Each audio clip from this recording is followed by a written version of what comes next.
Welcome to our YouTube channel అనగనగా ఓ కథ. అందరికీ నమస్కారం. చక్కటి కథలు వినడానికి మా ఛానల్ను తప్పకుండా సబ్స్క్రైబ్ చేయండి. అలాగే మీ ఫ్రెండ్స్ అండ్ ఫ్యామిలీకి కూడా షేర్ చేయండి. శ్రీమతి ఎద్దనపూడి సులోచనారాణి గారు రాసిన గిరిజా కళ్యాణం 4వ భాగానికి స్వాగతం. ముందు భాగాలన్నీ డిస్క్రిప్షన్లో ఇంకా కామెంట్లో పిన్ చేసి ఉంటాయి, చూడండి. రాజగోపాలరావు గారు ఊరి నుంచి వచ్చి వారం రోజులైంది. ఆయన ఈ వారం రోజులు ఫ్యామిలీ డాక్టర్ గురుమూర్తి చికిత్సతో బాగా కోలుకున్నారు. ఆయనకి సుస్థి చేసిందని తెలిసి చూడటానికి వచ్చే పోయేవారి సంఖ్య ఈరోజే కాస్త తగ్గింది. తాతయ్య సుస్థి పడ్డారని తెలియగానే చందు కూడా కంగు తిన్నాడు. ఈ వారం రోజులు దగ్గరే ఉండి శుశ్రూషలు చేశాడు. ఆయన మనవడిని చూస్తూ అన్నారు, చందు, నువ్వు ఇంటి పట్టున ఉండాలంటే ఎప్పుడూ నాకేదైనా సుస్థి ఉండాలన్నమాట అన్నారు. ఛా, అవేం మాటలు తాతయ్య. ఇలారా. చందు దగ్గరగా వచ్చాడు. ఇలా కూర్చో. మంచం మీద కూర్చున్నాడు. ఆయన చందు చేతిని తన చేతిలోకి తీసుకుంటూ అనునయంగా అన్నారు, నాకింకా భూమి మీద నూకలున్నాయి కాబట్టి బతికి బయటపడ్డానని అనుకో, కానీ అదే రోజు నాకు ఈ రుణం తీరిపోయినట్టయితే. చందు మాట్లాడలేదు. ఈయన తాపత్రయం ఏమిటో అతనికి అర్థం కాదు. హాయిగా 75 సంవత్సరాలు జీవితాన్ని సకల సుఖాలతో అనుభవించాడు. ఇంకా ఎందుకీ ఆరాటం? నీ పెళ్ళైపోతే నాకు ఎప్పుడు ఎక్కడ పోయినా దిగుల్లేదు. చందు లేవబోయాడు. ఆయన చెయ్యి పట్టి ఆపడంతో మళ్ళీ కూర్చున్నాడు. ఆయన అన్నారు, చందు, నా మాట ఒక్కటి విను. ఈ సృష్టిలో ప్రతిదానికి ఒక నియమం ఉంది. ఈ ప్రాణం అనేది ఉందే, మనం తల్లిదండ్రుల దగ్గర ఎలా పుచ్చుకుంటామో మళ్ళీ మన పిల్లలకి మన ద్వారా సంక్రమించనివ్వాలి. వృద్ధి చెందడం అనేది ఈ ప్రకృతి లక్షణం. నీకు పెళ్లి మీద ఎందుకు ఇష్టం లేదో నాకు అర్థం కాదు. కనీసం నువ్వు ఈ ఇంటిని గురించైనా ఆలోచించాలి. ఈ ఇంటి ఆచార వ్యవహారాలుగా కొన్ని సాంప్రదాయాలు ఉన్నాయి. వాటిని శ్రద్ధగా నెరవేర్చే వ్యక్తి కావాలి. ఈ ఇంటిని ఏళ్ల తరబడి నుంచి అంటిపెట్టుకుని విశ్వాసంగా మసలుతున్న సాయన్న, మాలి, వంట మనిషి, పని మనిషి లాంటి నౌకర్లున్నారు. వాళ్ళ మంచి చెడ్డలు చూసేటందుకైనా మనిషి కావాలి. నువ్వు పెళ్లి చేసుకోకపోతే ఈ బాధ్యతలు ఎవరు చూస్తారు? వాటికి ఒక మనిషిని పెట్టుకుంటే సరిపోదా తాతయ్య? ఆయన అసహనంగా చూశారు. నువ్వు పెళ్లి చేసుకోకపోతే ఈ వంశం ఎలా నిలుస్తుందిరా? దాందే ఉంది, అనాథ శరణాలయం నుంచి ఎవరినైనా తెచ్చిపెట్టుకుంటే సరి. ఛీ, ఏం మాటలు రావి? మతుండే మాట్లాడుతున్నావా? ఆయన కోపంగా లేవబోయారు. ఓకే, దీని గురించి మనం తర్వాత మాట్లాడుకుందాం, ఇప్పుడు కాదు. నువ్వు అసలే నీరసంగా ఉన్నావు, ఆవేశపడకు. చందు తాతగారి భుజాలు పట్టుకుని వెనక్కి ఆనించి పడుకోబెట్టాడు. ఎప్పుడు అడిగినా తర్వాత అంటావు. ఆ తర్వాత ఎప్పుడొస్తుందో నాకు తెలియట్లేదు. ఈ లోపల నా జీవితం తెల్లారిపోయేట్లుంది. అనాథాశ్రమం నుంచి తెచ్చి పెంచుకుంటాట మన వంశం, పేరు, ప్రతిష్ట. చందు బోరుగా చూశాడు. ఇంతలో ఫోన్ మోగింది. వెళ్ళి తీశాడు. ఏమిట్రా రమేష్, నిజంగానా? అతని ముఖం మతాబులా వెలిగిపోయింది. ఫోన్ పట్టుకునే తాతగారి వైపు తిరిగాడు. తాతయ్య, ఈరోజు గుర్రపందాల్లో మన స్వీట్ డ్రీమ్ గెలిచిందట, చీర్స్ అని ఫోన్లోకి. రమేష్, నేను ఇప్పుడే వస్తున్నానురా, మనం గ్రాండ్గా సెలబ్రేట్ చేసుకుందాం అని ఫోన్ పెట్టేశాడు. తాతయ్య, నేను నీకు రాత్రికి ఇక కనిపించను, ఇప్పుడే చెప్పేస్తున్నాను. గుడ్ నైట్, టాటా అనేసి వెళ్ళిపోయాడు. రాజగోపాలరావు గారు నిట్టూర్చారు. వాడి కాలు క్షణం ఇంట్లో నిలవదు. ఒకవేళ నిలిచినా ఆ రాకాసులు ఊరుకోరు, రమ్మనమని పిలుస్తారు. వాళ్ళు పిలిచారంటే చందు పగ్గాలు వేసి పట్టుకున్నా ఆగడు, తెంచుకుని పారిపోతాడు. ఈ కళ్ళతో వీడి పెళ్ళనే చూస్తానా? ఫోన్ మళ్ళీ గణగణలాడింది. మేనేజర్ వచ్చి తీశాడు. డాక్టర్ గారు చేశారండి, మీకే అంటూ ఫోన్ తెచ్చి అందించాడు. హలో అన్నారాయన. అవతల నుంచి వినిపించింది. మీరు చెప్పిన పిల్లాడిని గురించి ఎంక్వైరీ చేశానండి, ఈ రోజుకి తెలుసుకోగలిగాను. ఈరోజు ఉస్మానియాలో 2 హార్ట్ ఆపరేషన్లు జరుగుతున్నాయి. ఒకటి ఒక 40 సంవత్సరాల స్త్రీ, ఈ ఊరే. రెండోది 14 సంవత్సరాల కుర్రాడు, పేరు రవిట, ఊరు విజయవాడ. ఈ వివరాలు వినగానే ఆయన ముఖం వికసించింది. వాళ్లే అన్నారాయన. డాక్టర్ గారు ఫోన్ పెట్టేశారు. సాయన్న, నా ఉత్తరీయం ఏది, చెప్పులెక్కడా అని కేకలు పెట్టారు. ఆ రోజు స్టేషన్లో తను చాలా నిస్సత్తువలో ఉండి ఆ అమ్మాయిని దించి రమ్మని సాయన్నకు అప్పచెప్పారు. ఇంటికి వచ్చిన తర్వాత తను మంచం మీద నుంచి లేవలేదు. డాక్టర్ రావడం, తన సుస్థి గురించి అడగడం, ఎక్స్రేలు, రక్త పరీక్షలు, చూడటానికి వచ్చిపోయే పరామర్శకులు, వీటితోనే 2-3 రోజులు ఊపిరాడలేదు. 4వ రోజున ఆయనకి కాస్త ఒంటరితనం చిక్కినప్పుడు సాయన్నని గిరిజ గురించి అడిగారు. అడ్రస్ తేలిగ్గా దొరికిందా? ఆ అమ్మాయిని ఇంటి దగ్గర దింపావా? ఏమని చెప్పింది? బత్తాయి రసం తీస్తున్న సాయన్న జరిగిందంతా చెప్పాడు. అది విని రావుగారు విస్తుపోయారు. అరేరే, ఎంత పని జరిగింది! వాళ్ళు లేకపోతే సరాసరి మనింటికే తీసుకురాకపోయావా అన్నారు. సాయన్న తలగోక్కున్నాడు. నాకు తోచలేదండి. ఆ అమ్మాయి గారు కూడా అదేమీ అనలేదు. రాజగోపాలరావు గారు అప్పటికప్పుడు సాయన్నకి కారిచ్చి ఆ డాక్టర్ గారి క్లినిక్కి గిరిజ వివరాలు తెలుసుకోవడానికి పంపారు. అరగంటలో సాయన్న తిరిగి వచ్చాడు.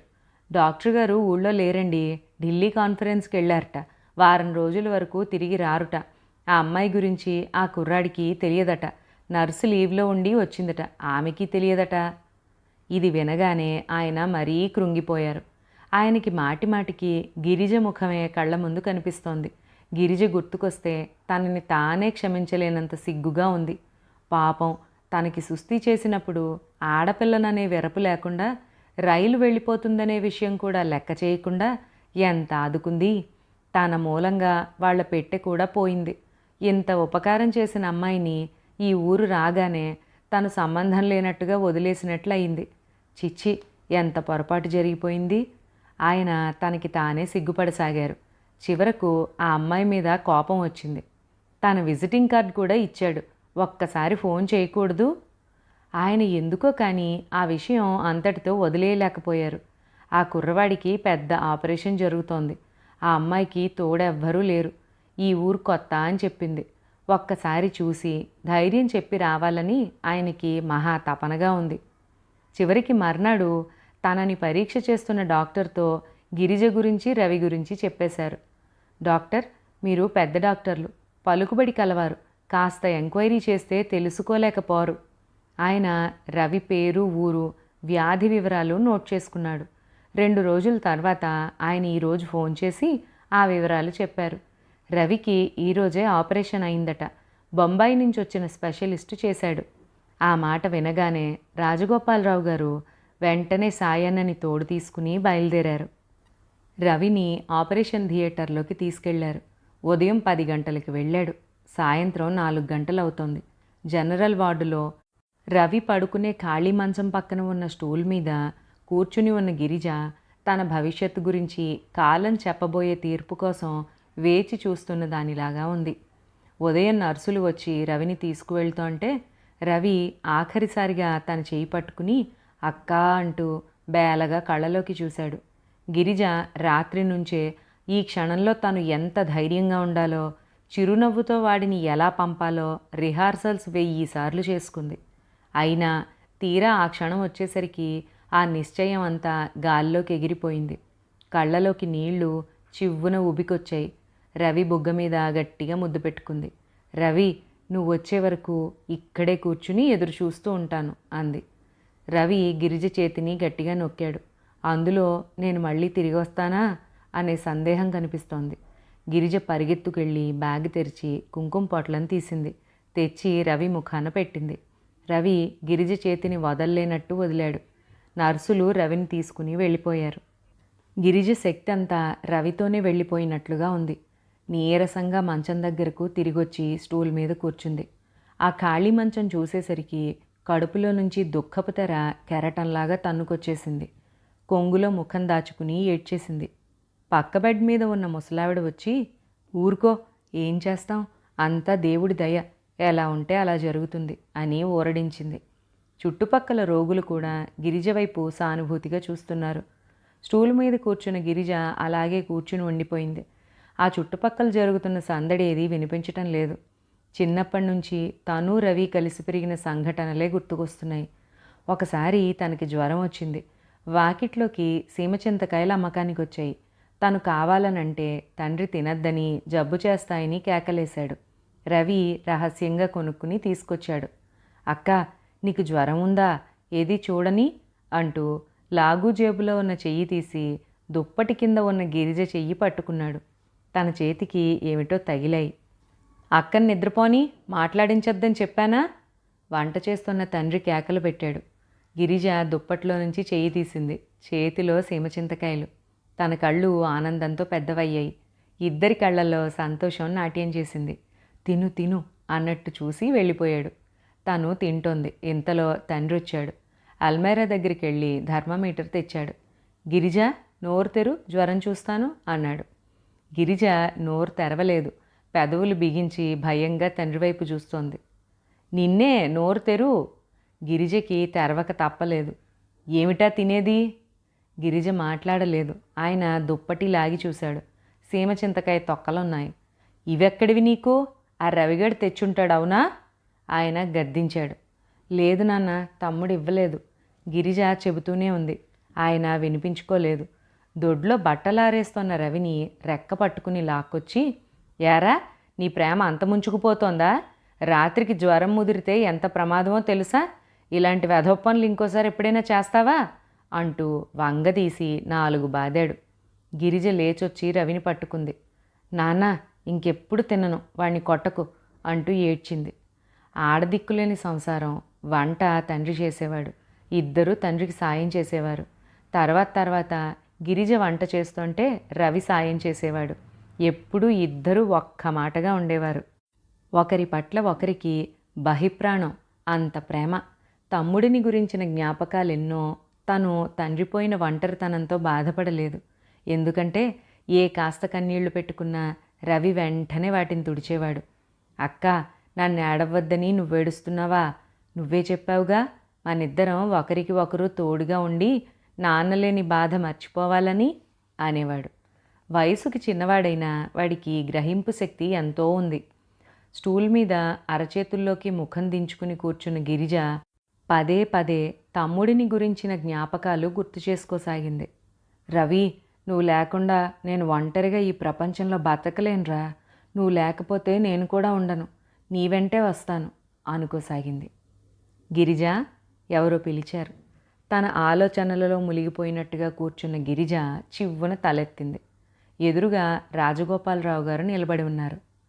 బాబుగారు, మీరా? గిరిజ సంభ్రమంగా చూసింది. ఆయన గిరిజ వైపే చూస్తున్నారు. ఆయన ఈ వార్డులో అడుగుపెట్టేసరికి దూరంగా ఖాళీగా ఉన్న మంచం పక్కన అరచేతిలో ముఖం దించుకుని ఒంటరిగా కూర్చున్న గిరిజ కనిపించింది. అక్కడికొచ్చి ఆమెను పేరు పెట్టి పిలిచారు. తలెత్తి చూసింది గిరిజ. ఎంతో కళగా ఉండే ఆ కళ్ళు ఏడిచి ఏడిచి అలసిపోయినట్టుగా ఎర్రగా నీరసంగా ఉన్నాయి. ముఖం పీక్కుపోయింది. అలా ఒంటరిగా దీనంగా ఉన్న గిరిజను చూసేసరికి ఆయన మనసు జాలితో సానుభూతితో ద్రవించిపోయింది.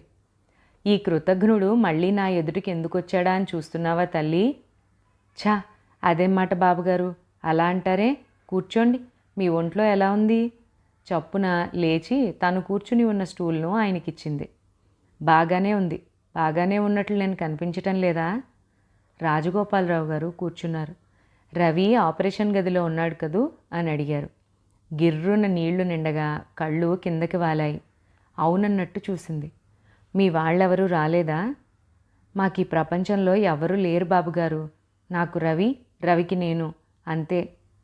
ఆయన జరిగిందంతా గిరిజకు చెప్పారు. మీరిక్కడున్నారని మా డాక్టర్ గారు చెప్పగానే పరిగెత్తుకొచ్చాను. అయినా నువ్వు కూడా నన్ను చాలా చెడ్డవాడించేశావు అన్నారు. నేనా? ఆశ్చర్యంగా చూసింది. కాదా మరి? నేను విజిటింగ్ కార్డ్ కూడా ఇచ్చాను కదా, అందులో ఫోన్ నెంబర్ ఉంది. కాస్త ఫోన్ చేయకూడదు? మీరు పెద్దవారు, బిజీగా ఉంటారు. అదీ కాకుండా నేను మీకు గుర్తుంటానో లేదో అనుకున్నాను. నాకు ఇంత ఉపకారం చేసి నిన్ను మర్చిపోగలనా? గిరిజ తలదించుకుంది. మీరు 10 సార్లు అంత మాట అనకండి. నేను చేసిన సాయం ఏ పాటిది? నువ్వు భోజనం చేశావా? ఆకలి లేదు నాకు, నేను ఇప్పుడే వస్తాను అంటూ ఆయన వెళ్ళిపోయారు. దాదాపు అరగంట తర్వాత సాయన్న వచ్చాడు. అయ్యగారు మిమ్మల్ని తీసుకురమ్మంటున్నారమ్మా అని పిలిచాడు. గిరిజ అతని వెంట బయలుదేరింది. అక్కడ స్పెషల్ రూమ్స్ వరుసగా ఉన్నాయి. ఒకదాని ముందు రాజగోపాలరావు గారు ఎవరితోనో మాట్లాడుతున్నారు. గిరిజని చూడగానే అమ్మ గిరిజ అని పిలిచారు. ఇదిగో ఇది మీ గది. రవి ఇక్కడ దాదాపు 20 రోజుల పైనే ఉండాలిట. స్పెషల్ రూమ్ ఏర్పాటు చేశాను అన్నారు. గిరిజ లోపలికి వెళ్ళింది. ఆ గది విశాలంగా ఉంది. 2 మంచాలు మెత్తటి పరుపులతో తెల్లటి దుప్పట్లు పరిచి ఉన్నాయి. బాత్రూమ్ ఉంది. గిరిజకి ప్రాణం లేచి వచ్చినట్టు అయింది. గిరిజ లోపలికి వచ్చి కూర్చోగానే సాయన్న ఫ్లాస్క్లో తెచ్చిన కాఫీ గ్లాసులోకి పోసి ఇచ్చాడు. వద్దు, నాకు తాగాలని లేదు. రాజగోపాలరావు గారు అప్పటికే లోపలికి వచ్చారు. తాగమ్మా అన్నారు. ఇంతలో ఆ గదిలో ఉన్న ఫోన్ మోగింది. ఆయన వెళ్ళి తీశారు. ఎస్ అన్నారు. క్షణంసేపు అవతల వైపు నుంచి చెప్పే మాటలు వింటున్నారు. థ్యాంక్ గాడ్, థ్యాంక్ యూ అన్నారు.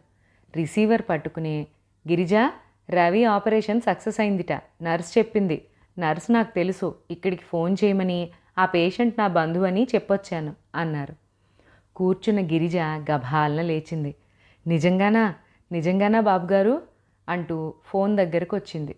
నువ్వే విను అంటూ ఆయన ఫోన్లోకి, నర్స్, ఆ కుర్రాడి అక్క ఇక్కడుంది. ఆ చల్లటి వార్త మీరే చెప్పండి అన్నారు. గిరిజ ఫోన్లో నర్సు చెప్పగా రవి ప్రాణం దక్కిన శుభవార్తను వింది. థ్యాంక్ యూ అని కన్నీళ్లతో అంది. ఇప్పుడైనా కాఫీ తాగుతావా అన్నారాయన. ఫోన్ పెట్టేసిన గిరిజ ఆయన వైపు తిరిగింది. మరుక్షణంలో చటుక్కున వంగి ఆయన పాదాలకి నమస్కరించింది. అరెరే, ఇదేమిటి, నేనేం సాయం చేశాను అంటూ ఆయన లేవదీశారు. బాబుగారు, రవి కాదు బతికింది, నేను అంటూ గుండెల మీద చెయ్యానించుకుంటూ అనబోయింది. మరుక్షణంలో బావురుమని ఏడ్చేసింది. ఆయన గిరిజను పట్టుకున్నారు. ఆయనకి కమల సుస్థి సంగతి గుర్తుకొచ్చింది. గిరిజ, నువ్వు పడిన వేదన నాకు తెలుసమ్మా. ఒకరోజు నేను కూడా ఈ బాధ అనుభవించిన వాడినే. నువ్వు అదృష్టవంతురాలివి. దేవుడు నిన్ను దయతలిచాడు. నీ దుఃఖం, వ్యధ కొద్దిసేపే. నేను దురదృష్టవంతుణ్ణి. అందుకే జీవితాంతం గుండెల్లో మూటగట్టుకుని అనుభవిస్తున్నాను అనుకున్నారు. ఆయన వెళ్ళి కాఫీ గ్లాసు తెచ్చారు. గిరిజ, కాఫీ తాగుతావా ఇప్పుడైనా అంటూ అందించారు. ఆ క్షణంలో ఆయన గిరిజ కళ్ళకి ఆపద్బాంధవుడిలా కనిపించారు. దైవం ఎంత చిత్రంగా ఇద్దరినీ కలిపాడు అనుకుంది. ఆయన వెళ్లే ముందు అన్నారు, అమ్మా, ఇక నువ్వు నిశ్చింతగా ఉండు. రవి ఆరోగ్యం కోలుకుని ఈ ఊరు నుంచి మీ ఇద్దరూ వెళ్లే వరకు మీ బాధ్యత నాది. బాబుగారు, గిరిజ ఇక మాట్లాడలేకపోయింది. రాజగోపాలరావు గారు హాస్పిటల్ నుంచి తిరిగి వస్తుంటే ఆయనకు ఒక మంచి పని చేశాననే తృప్తి కలిగింది. 2 వారాల తర్వాత రాజగోపాలరావు గారు చేతి నిండా పుస్తకాలతో ఆ స్పెషల్ రూమ్లోకి వచ్చారు. రవి మంచం మీద దిళ్ల కానుకుని కూర్చుని ఉన్నాడు. గిరిజ పక్కన కుర్చీలో కూర్చుని బత్తాయి తొనలు ఒలిచి తినిపిస్తోంది. ఆయన లోపలికి రాగానే గిరిజ లేచి నిలబడింది. రవి లేచి సరిగ్గా కూర్చున్నాడు. ఆయన వారించారు. కూర్చో, ఒంట్లో ఎలా ఉంది అని అడిగారు. నాకైతే బాగా కులాసాగా ఉంది. ఈ గదిలోంచి బయటికి వెళ్ళనిస్తే వీధుల్లో పరిగెత్తాలని ఉంది అన్నాడు రవి హుషారుగా.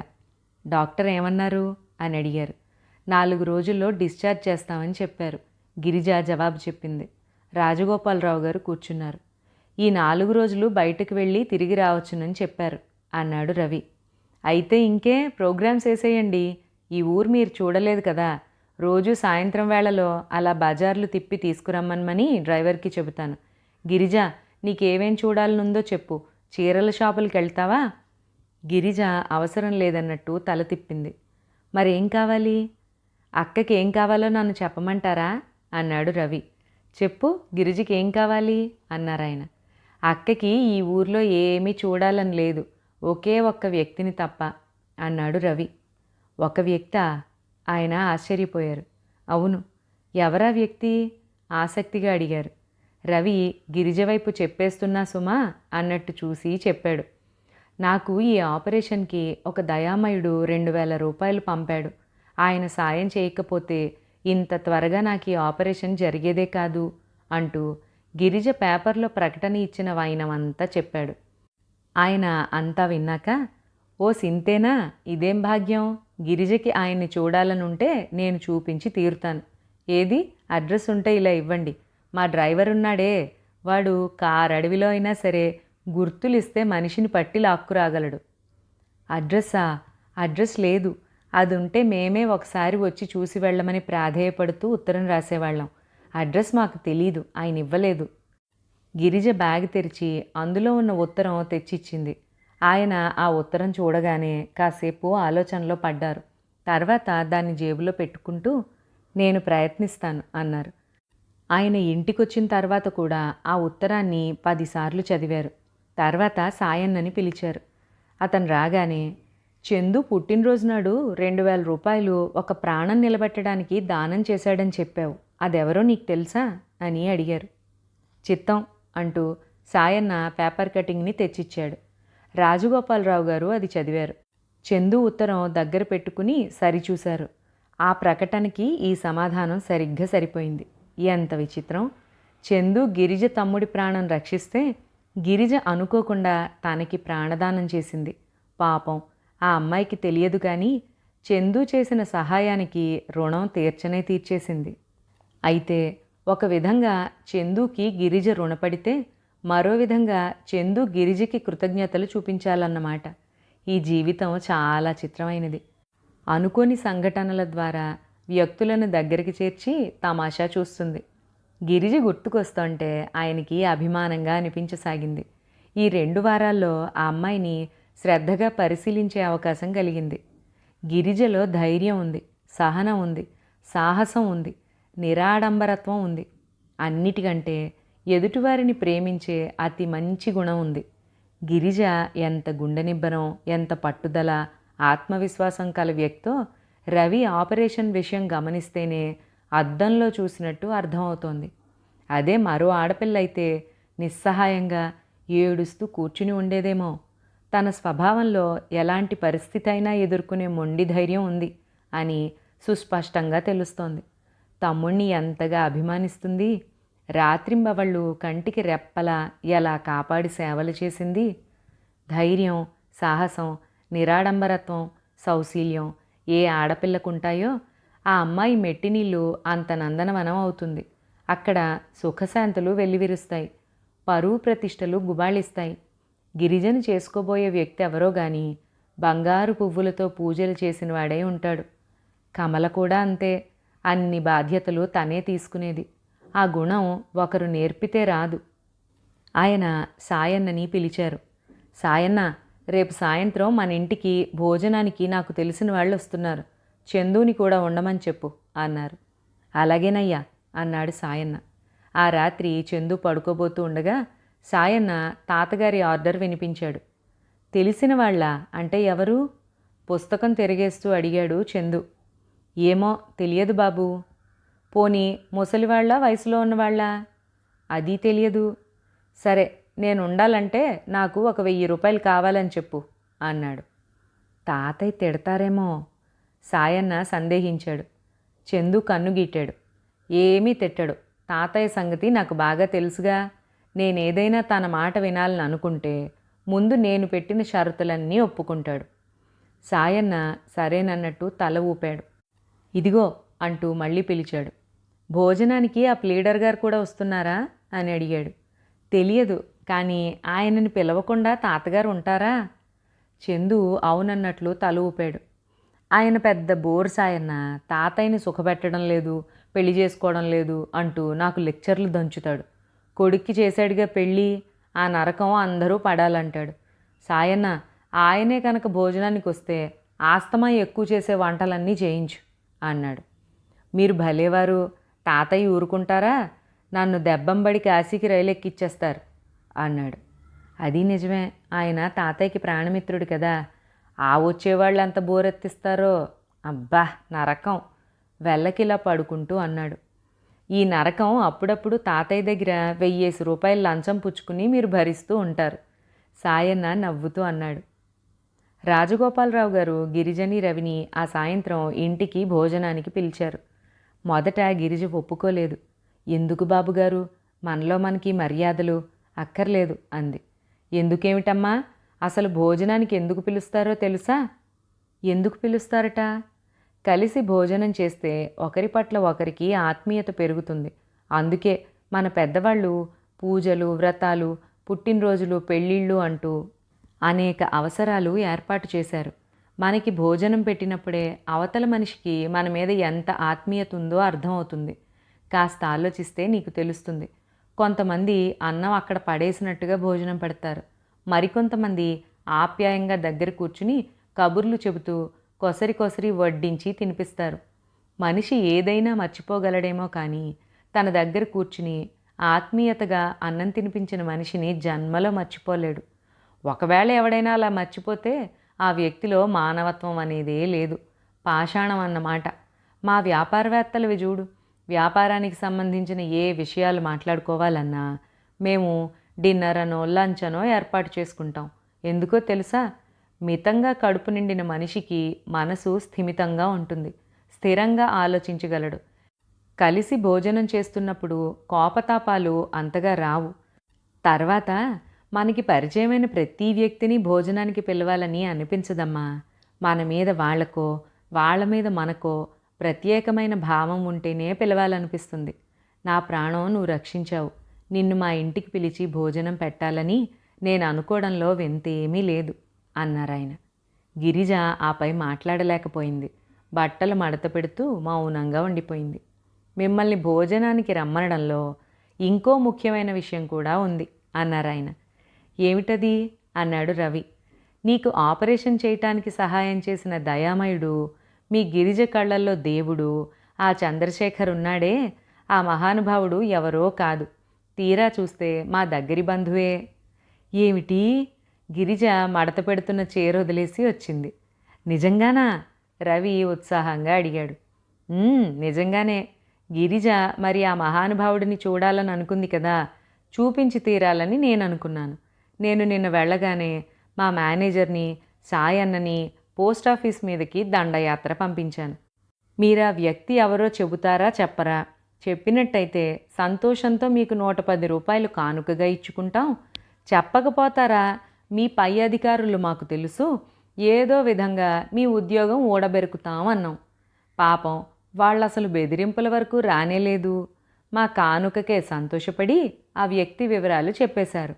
తీరా చూస్తే ఆ మహానుభావుడెవరో కాదు, మా బంధువే, మా రక్తం పంచుకు పుట్టినవాడే. బాబుగారు నిజంగానా?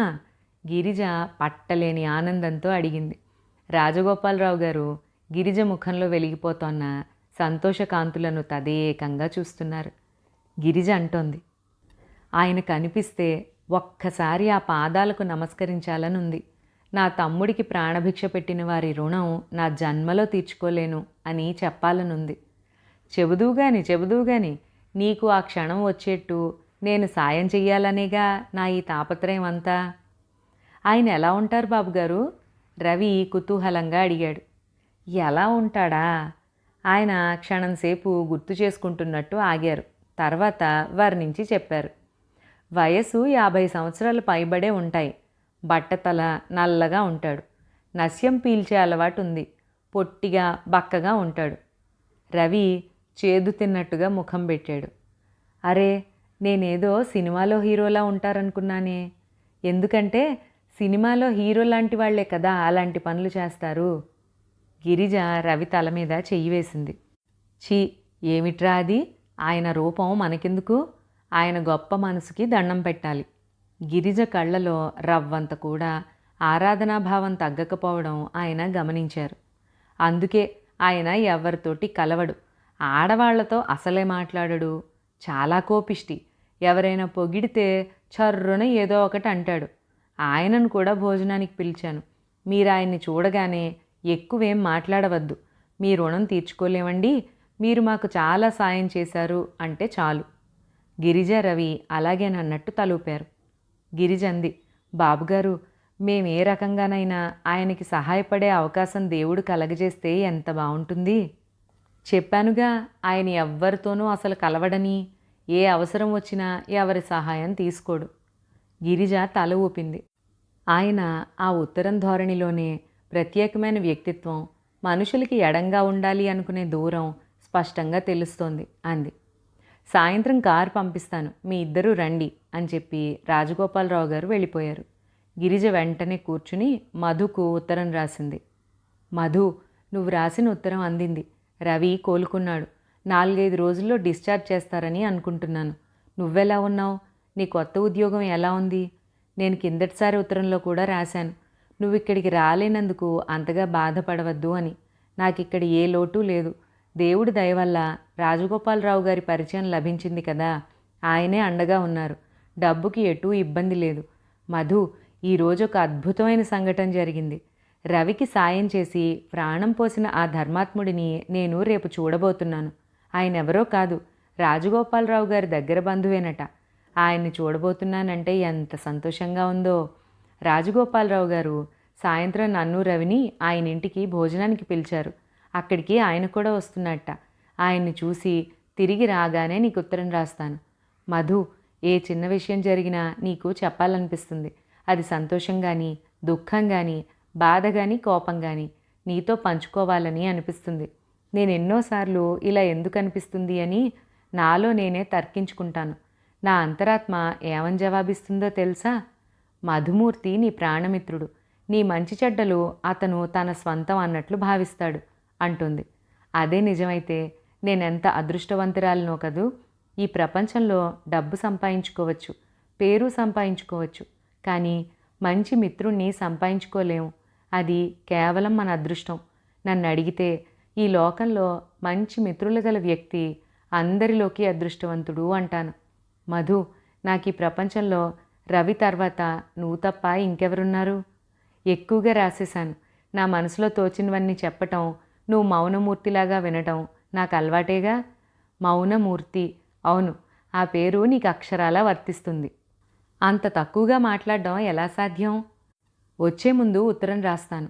నీకు సెలవు దొరికితే బెజవాడొచ్చి స్టేషన్కి వద్దువుగాని. మధు, రవి ఆపరేషన్ అయిపోయింది. ఇక నాకు దిగులే ఉంది. మేఘాల్లో తేలిపోతున్నట్టుంది. ఈ ఆనందం నీతో కలిసి ఎప్పుడు పంచుకుంటానా అని ఎదురుచూస్తున్నాను. జవాబు రాస్తావు కదూ? రేపు ఉత్తరం రాస్తానుగా, అది కూడా చదివిన తర్వాత ఏకంగా ఒకేసారి జవాబు రాయి. ఉంటాను, నీ గిరిజ. గిరిజ ఆ ఉత్తరం 1కి 2 సార్లు చదివింది. ఎక్కడా అతిగా ఏమీ అనిపించలేదు. తర్వాత కవర్లో పెట్టి అంటించి అడ్రస్ రాసింది.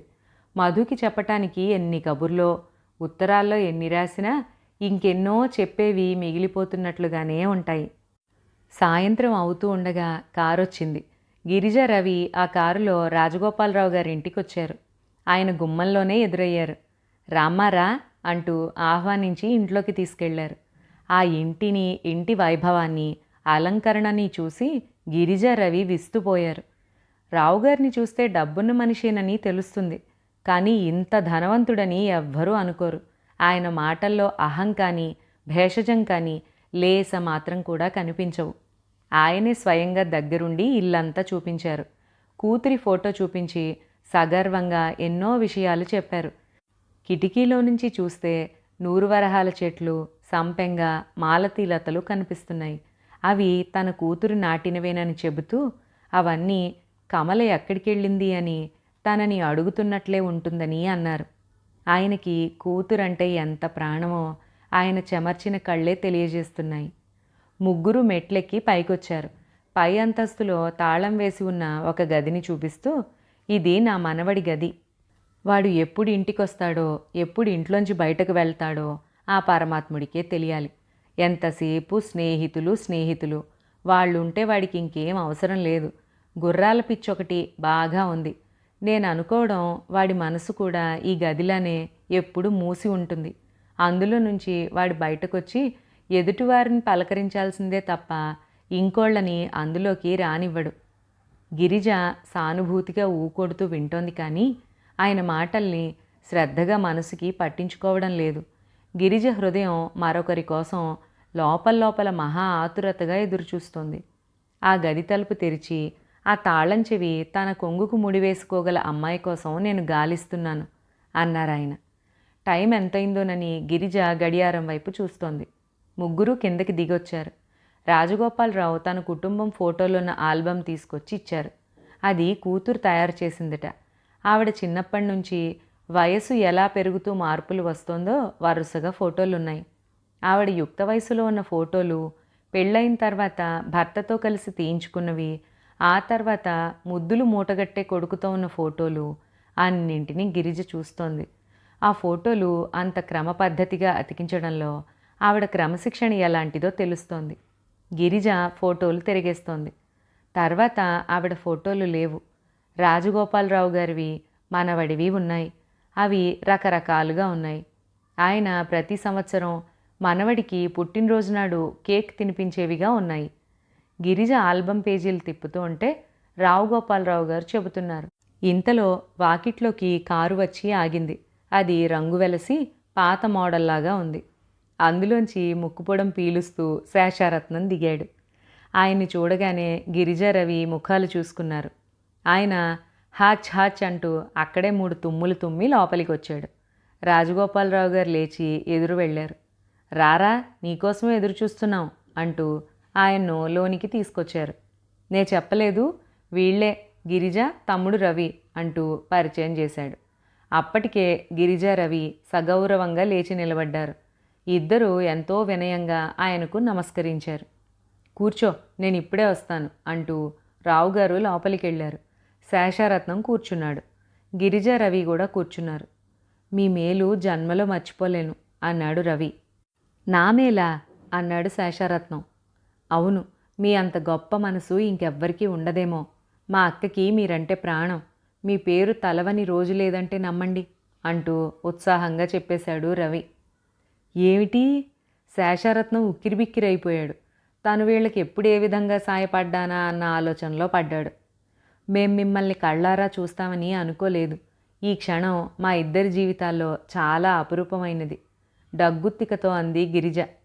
శేషారత్నం కళ్ళు రెపరెపలాడాయి. ఆ ఇద్దరి వంక అయోమయంగా చూడసాగాడు. మీలాంటి ధర్మాత్ములు నూటికొక్కరైనా ఉంటే మాలాంటి పేదవాళ్ళకి ఎంతో సాయం చేకూరుతుంది అన్నాడు రవి. శేషారత్నం తనని తాను నిలవరించుకుంటున్నాడు. వీళ్ళకి నేనేదో సాయం చేసుంటాను, ఎప్పుడో ఎక్కడో మర్చిపోయాను అనుకున్నాడు. ఇంత అందమైన ఆడపిల్ల ఇలా కృతజ్ఞతలు చెబుతూ రోజూ మీ పేరు తలుచుకుంటున్నానని అంటే ఆయనకి చెప్పలేనంత ఆనందం ముంచుకొచ్చింది. గర్వంతో ఛాతీ నిటారుగా అయ్యింది. మీకు ఇలా కృతజ్ఞతలు చెప్పుకుంటే ఇప్పుడు మాకెంతో హాయిగా ఉంది అంది గిరిజ. దానికే ఉంది, నేను లేచిన తర్వాత ఎంతమందికో సాయం చేస్తూ ఉంటాను, అలాగే మీకు చేసుంటాను. ఆ మాత్రానికి మీరింత పెద్ద మాటలు చెప్పనవసరం లేదు. ఆఫ్టర్ ఆల్ మనిషిగా పుట్టింది ఎందుకట?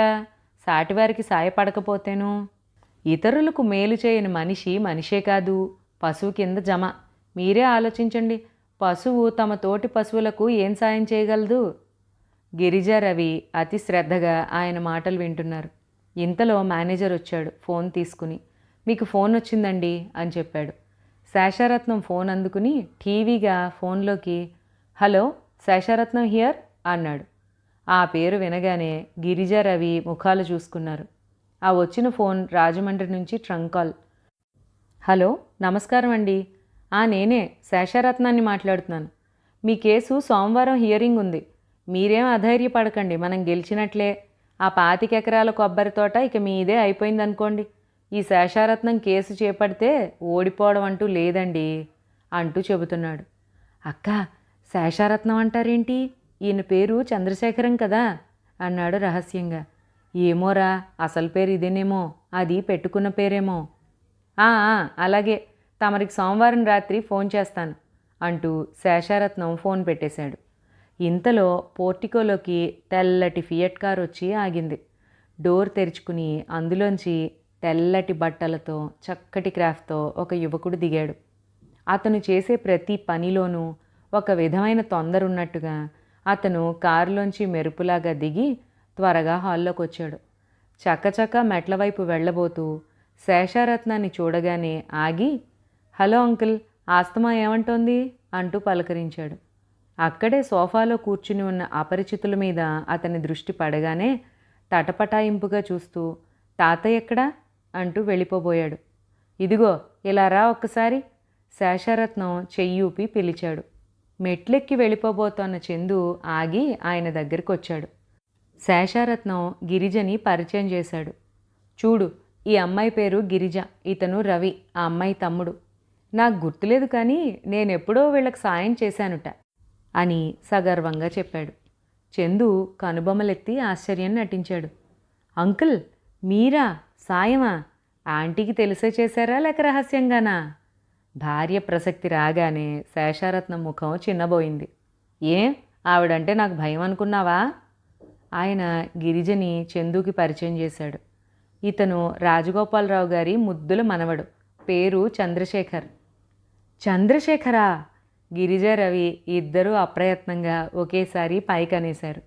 అవును, మేమంతా చందు అని పిలుస్తాం. ఏమిటి అలా చూస్తున్నారు? ఆ పేరు వింటే మీకెందుకు అంత ఆశ్చర్యం కలుగుతోంది? ఆయన ఆరా తీశాడు. రవి గిరిజ ముఖాలు చూసుకున్నారు. ఇంతలో రాజగోపాలరావు గారు అక్కడికి రానే వచ్చారు. ఆయన మనవణ్ణి చూడగానే, చందు నువ్వు వచ్చావా? రావేమో అనుకున్నాను. చూడు, ఈ అమ్మాయి ఎవరో తెలుసా? ఆ రోజు విజయవాడ ప్లాట్ఫామ్ మీద నా ప్రాణాలు రక్షించిన దేవత అని చెప్పానే, ఈ అమ్మాయే, గిరిజ. చందు ఒక్కసారి గిరిజ వైపు ఆసక్తిగా చూశాడు. నిజంగానా? అతను వెంటనే 2 అడుగులు ముందుకేసి గిరిజకి అభిముఖంగా వచ్చాడు. తాతయ్య మీ గురించి అంతా చెప్పారు. Thank you very much. నేను మీకు చాలా రుణపడి ఉన్నాను. మీ మేలు ఈ జన్మలో మర్చిపోలేను అన్నాడు. రవి ఉండబట్టలేనట్టుగా శేషారత్నాన్ని అడిగాడు. మీకు శేషారత్నం పేరు కాకుండా ఇంకో పేరేదైనా ఉందా? నాకింకో పేరు పెట్టుకునే కర్మేమిటి? శేషారత్నం మా అమ్మమ్మ పేరు. పెద్ద అయిన తర్వాత మార్చుకుందామని చూశాను, కానీ ఆ పేరు అచ్చొచ్చింది. BA ఫస్ట్ క్లాస్లో పాస్ అయ్యాను. లాలో త్వరగా సీట్ వచ్చింది. ప్లీడర్ వృత్తి మొదలుపెట్టిన తర్వాత ఇక డబ్బుకి అన్నడు తడుములాట లేదు. ఎందుకలా అడిగావు? ఏం లేదు, ఎందుకంటే అంటూ రవి నసిగాడు. ఎందుకో నేను చెప్పనా? రాజగోపాలరావు గారు కల్పించుకున్నారు. రవికి వైద్య సహాయం కోసం గిరిజ పేపర్లో ఇచ్చిన ప్రకటనకి చంద్రశేఖర్ అనే ధర్మాత్ముడు 2000 రూపాయలకి డీడీ పంపించాడు. అందుకని. అవునా గిరిజ? గిరిజ అవునన్నట్లు తల ఊపింది. ఏమిటి 2000 రూపాయలా? శేషారత్నం ఆశ్చర్యపోయాడు. రాజగోపాలరావు గారు మనవడి వంకే చూస్తున్నారు. అతని ముఖంలో గబగబా రంగులు మారాయి. ఏంటి ఆ ప్రకటన ఇచ్చింది? అతను సందేహంగా గిరిజ వైపు చూశాడు. అవునరా చందు, నువ్వు నీ పుట్టినరోజు నాడు మీ అమ్మ జ్ఞాపకార్థం చేసే మంచి పనిగా పేపర్లో ఒక అనాథ యువతి తన తమ్ముడికి హృద్రోగం ఉందని వైద్య సహాయం చెయ్యమని అడుగుతూ ఇచ్చిన ప్రకటన చూసి సాయన్న ద్వారా 2000 రూపాయలకి డీడీ పంపావే, ఆ అమ్మాయే ఈ గిరిజ. ఆ కుర్రాడు ఇతనే. నువ్వు పంపిన డబ్బు ద్వారానే ఆ అబ్బాయికి ఆపరేషన్ జరిగింది, కోలుకున్నాడు. నిజంగా? చందు నమ్మలేనట్లుగా గిరిజ వైపు రవి వైపు చూస్తున్నాడు. అవును చిన్నబాబు, ఈ సంగతి మాకు నిన్ననే తెలిసింది, అక్కడున్న సాయన్న అన్నాడు. Really glad to meet you. Ravi చెయ్యందుకుని కరచాలనం చేశాడు. గిరిజను చూస్తూ వాట్ ఏ వండర్ఫుల్ ఎక్స్పీరియన్స్ అన్నాడు. రాజగోపాలరావు గారు చెప్పేశారు. గిరిజ, నీ తమ్ముడికి సాయం చేసిన మహానుభావుడు వీడే. శేషుని తమాషా చేయడానికి వాడే అనిపించేలా మీకు చెప్పాను అన్నారాయన. యారా, నువ్వు సాయం చేసినట్టే ఫోజు పెట్టేశావే. నేను లోపల గది కిటికీలోంచి నేను చూస్తూనే ఉన్నాను. శేషారత్నం ముఖం వెలవెలపోయినా ముందు ఆ తర్వాత నవ్వేశాడు. చందు శేషారత్నం వైపు చూశాడు. అంకుల్ ఏంటి, తనే చంద్రశేఖర్ అని చెప్పారా అన్నాడు. నేను చెప్పలేదు, వాళ్లే అనుకున్నారు అని ఆయన నసిగాడు. ఆయన ముఖం చూడగానే చందు, ఇక్కడ ఈ టైంలో ఆంటీ ఉండాల్సింది, ఈ జోక్ ఇంకా రక్తి కట్టేది అంటూ హహహ అంటూ ముఖం ఎత్తి బిగ్గరగా నవ్వేశాడు. రాజగోపాలరావు కూడా నవ్వారు. శేషారత్నానికి నవ్వొచ్చేసింది. సాయన్న ముసిముసిగా నవ్వుతూ ఉంటే మేనేజరు పెదవులు బిగబట్టి చూస్తున్నాడు. అందరి నవ్వులతో అక్కడి హాలు ప్రతిధ్వనించింది. కానీ గిరిజ నవ్వలేదు. ఇతనా చంద్రశేఖర్? గిరిజకి మెరుపు దెబ్బ తిన్నట్లు అయ్యింది. ఈ ఎపిసోడ్ ఇక్కడితో అయిపోయింది. మరొక ఎపిసోడ్లో మళ్ళీ కలుసుకుందాం. అంతవరకు సెలవు.